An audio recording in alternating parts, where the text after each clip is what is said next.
ఎంత చక్కని మాట! ఈ వాగ్దానం తెలియని వారు ఎవరు లేరు కదా. బైబిల్ గ్రంథంలో రోమీలకు రాసిన పత్రిక ఉన్న ప్రాధాన్యత మనందరికీ తెలుసు. అయితే రోమా పత్రికలో 8వ అధ్యాయానికి ఉన్న ప్రాముఖ్యత ఇంకా చాలా గొప్పది. ఎందుకోసం అంటే ఈ అధ్యాయ ప్రారంభం క్రీస్తు యేసునందున్న వారికి ఏ శిక్షా విధి లేదు అనే మాటతో ప్రారంభించబడుతుంది. There is no condemnation for those who are in Jesus Christ.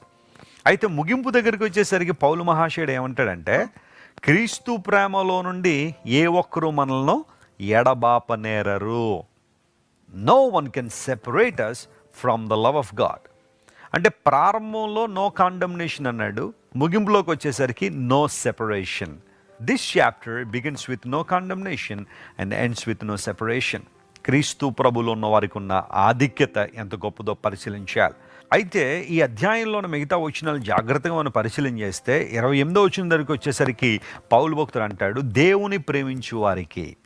చెప్పండి, ఎవరిని ప్రేమించు వారికి? దేవుణ్ణి. చాలాసార్లు మనం దేవుణ్ణి ప్రేమించాల్సిన మనం లోకాన్ని ప్రేమిస్తూ ఉంటాం.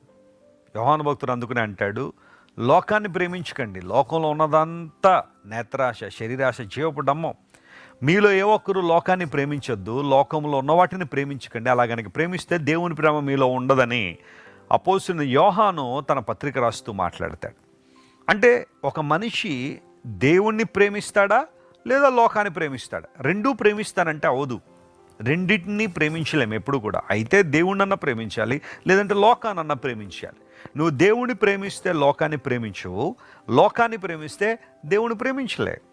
దేవుని బిడ్డలంగా, క్రీస్తు ప్రభువుని అంగీకరించిన వారంగా, ఆయన నాయకునిగా, రక్షకునిగా కలిగి ఉన్న మనందరం కూడా దేవుణ్ణి ప్రేమించడానికే పిలువబడ్డాం. ఎందుకంటే ఆయన మొదట మనల్ని ఏం చేశారు? ప్రేమించారు.